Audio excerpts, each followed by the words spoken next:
Good afternoon, YouTube. Welcome back once again to Fat Cat Collections. Got another watch for you guys.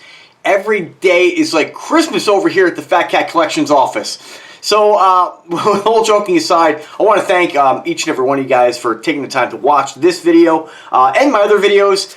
It's really quite flattering and quite amazing that people take the time out of their day to watch me kind of unveil these awesome watches, right? So I thank you. It's a lot of fun for me. It's a great way for me to, not only be able to work with a lot of cool companies and get free watches to wear and add to my collection. I mean, who wouldn't like that, right? I mean, I mean, come on now. I mean, it's just, having a YouTube channel is pretty friggin' awesome.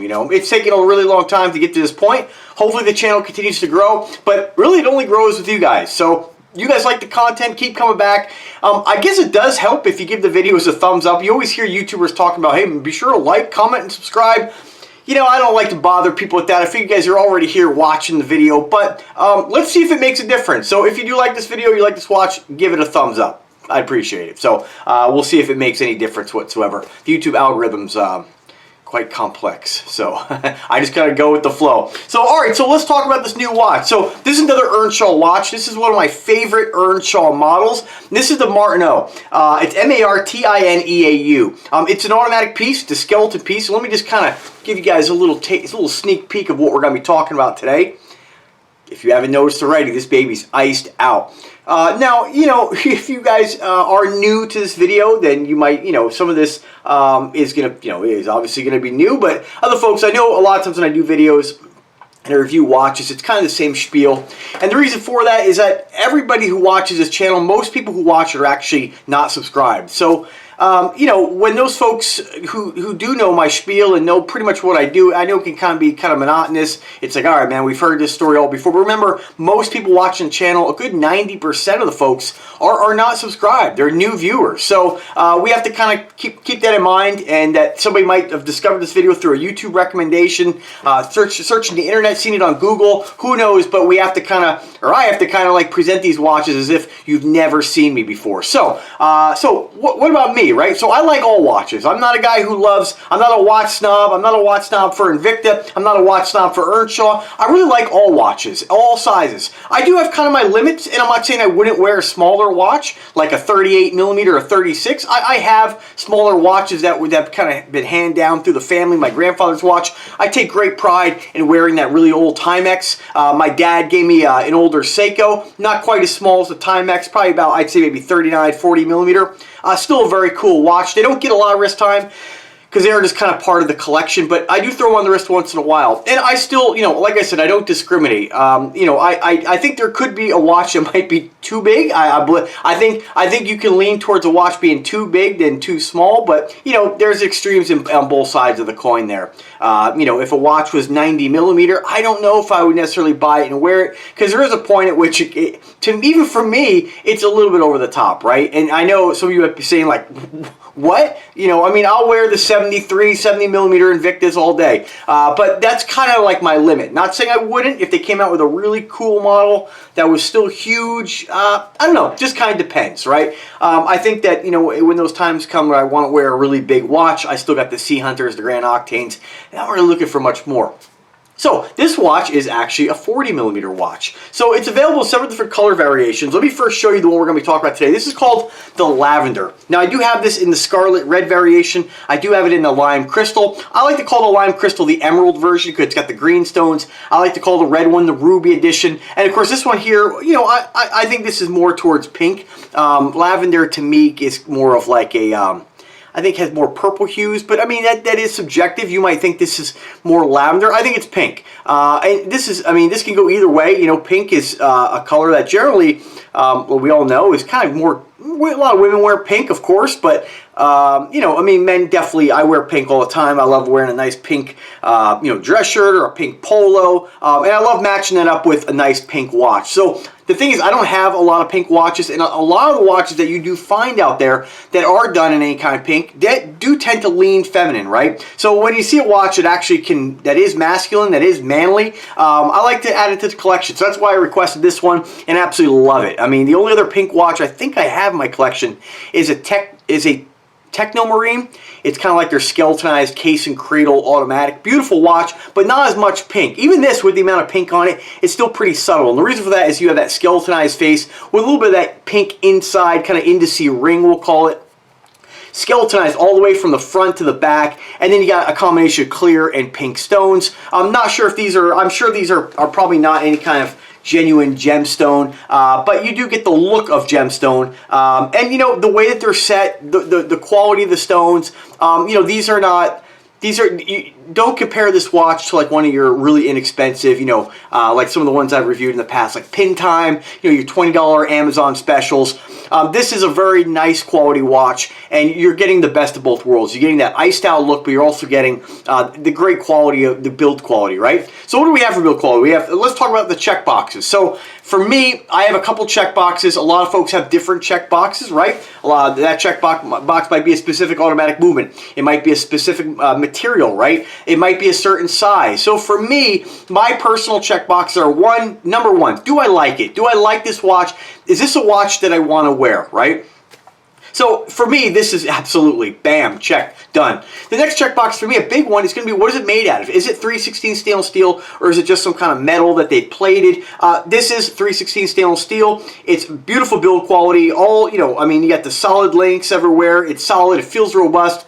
Bam, I'm happy. Then next to that, is it an automatic movement or is it a quartz? I always gravitate more towards automatics. Even an automatic movement like this, that we don't know which one is in it. I think it's a Seagull, but I'm not really sure. You know, I'll still always lean towards an automatic just because I like the mechanics behind it.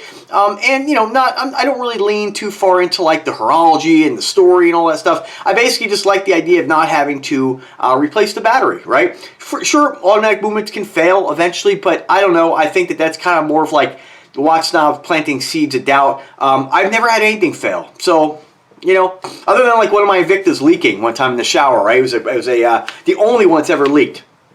I just got a bad one. When you look at the back, you see the case back. I didn't catch it when I first got the watch.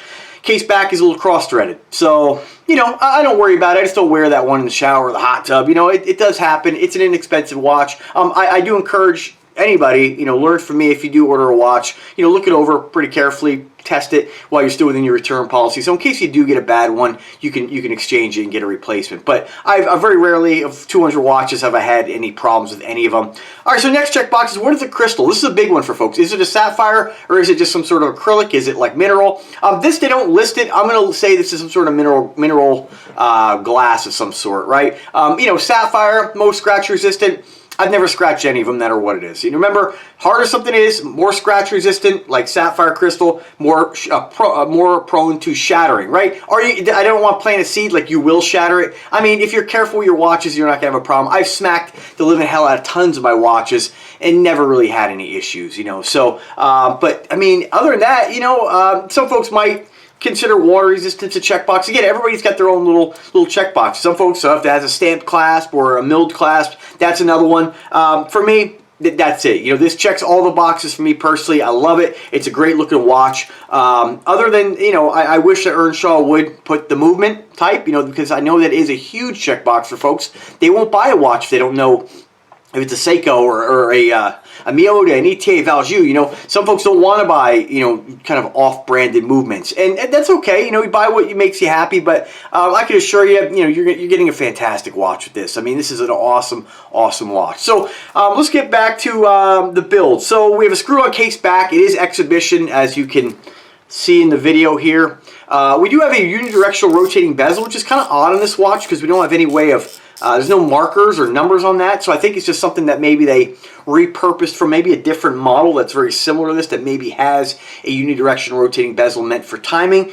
They probably just, you know, took that watch and kind of made some changes to it, right? Adding the ice, adding the crystals, you know, the skeletonized face. What's also really interesting, I didn't notice it till now, it appears that this inner ring here on this particular model, and I didn't notice it on the other ones. I know the green one, I don't think had that, but maybe I need to look at it a little closer. This is almost like a pink mother of pearl, which is really cool that I just noticed that. I mean, it's nicer than just having, you you know, there's like this iridescent kind of quality to it. So I'm not sure if that's faux or real. It appears to be real, but very cool. I didn't notice that. Then of course the indices have sort of crystals on there as well, whether they're diamond chips or I don't think they're diamonds, but probably some sort of, you know, like cubic zirconium or something like that. You know, absolutely stunning, great looking piece. Dual push button deploying butterfly clasp. I'll tell you and this is going to sound like a little bit of a whiny ass complaint, but I will state that I don't have a lot of butterfly clasps on any of my watches, maybe a few, definitely some of the Earnshaws, but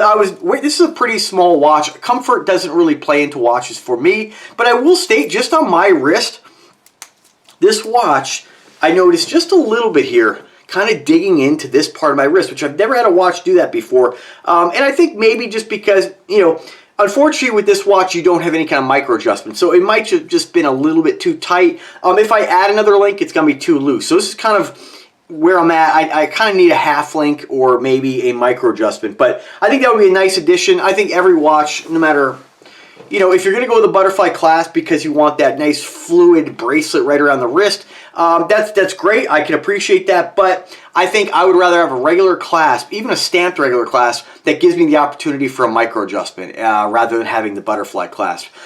Just because it's going to, you know, comfort is a big deal for a lot of people. I think having that would you know, somebody may get this watch and be very sensitive to stuff like this. I'm not, but, you know, digging into the wrist a little bit, some folks may say, oh, you know, I just can't wear it. It bothers me too much, you know. So everybody's different. So I think, you know, the more things a brand can do to eliminate possible hurdles, possible conflicts with a customer, I think is a good thing. So, but regardless, you know, this is going to work for a lot of people. Again, for me, I have a 7-inch wrist, and I removed 3 links out of this. So definitely not a watch that's going to fit a huge wrist. You could probably get up to maybe a 8, maybe, but you'll just have to be the judge of that. Now, as far as presentation, you know, I don't get too involved in showing off the box, but there's the Earnshaw box, basic cardboard, kind of a royal blue interior with a pillow. You know, you get your standard silica pack, what do you call this? Silica gel package, right? Keep the moisture out. You know, warranty card, the nonsense that we don't really care about as watch collectors. But, you know, you may, I don't, you know, so this goes in the garage. But, yeah, pretty cool. You know, I think the box is most important if you're gifting it to somebody.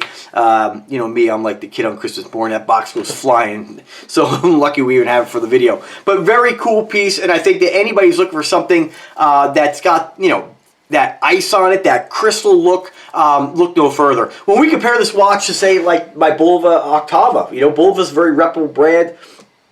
I love the black Octava, but when we compare the quality between that watch and this, I'd have to say this is a nicer quality watch. That just could be because I'm you know, associating some of the weight. It just feels like a more solid watch. It's still a nice watch, don't get me wrong. You know, Bulova's got the black stones, very cool. But I wish they made this version in a black model, right? And I hope that down the road they do, because Earnshaw has made the Dartmouth brand has Earnshaw under it, several other brands, but they also have Duxo, and Duxo's has a lot of Submariner homage watches called the Atlantica that actually have a lot of crystals on them, and they do make a black caviar variation, but I would really like to see them do this in like an all black, skeletonized face, black it out with a lot of black stones. It would just be a killer watch, and I would need it for my collection.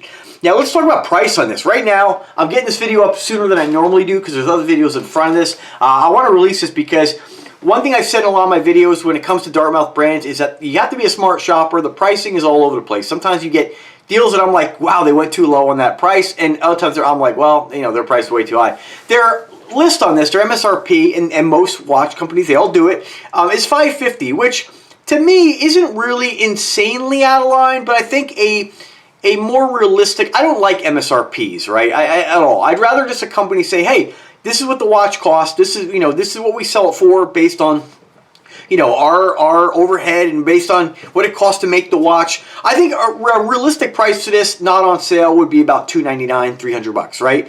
They have it on sale right now for $209, which is fantastic for a watch of this build quality with this look, and of course with an automatic movement. I mean, everything about it is worth $200. I mean, it is absolutely fantastic.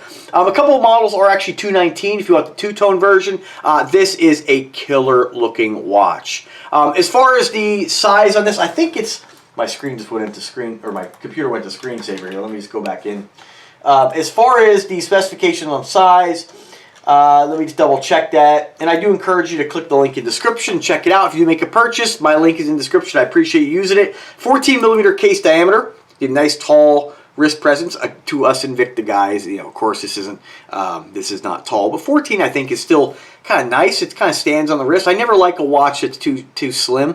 I think that's something that, you know, is kind of almost a deal breaker for me. I mean, I guess I'll still wear it, but I do like it when it comes off the wrist, especially a smaller watch that's thick. I think it just has a cool look to it. 40mm case diameter, so standard, you know, average size case, but man, it is a great looking watch.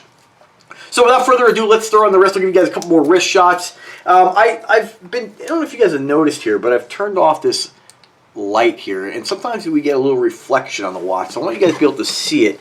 Yeah, this isn't really. Let me turn this down a little bit. Hopefully that helps. Yeah, it's better. Man, check that out.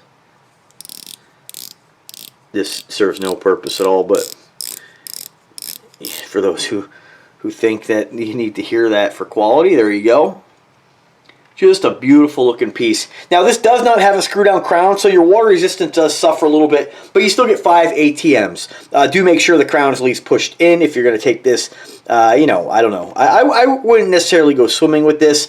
You know, 5 ATMs you can, but you know, I don't know. And if you do, let me know if you have any problems. I don't think you will.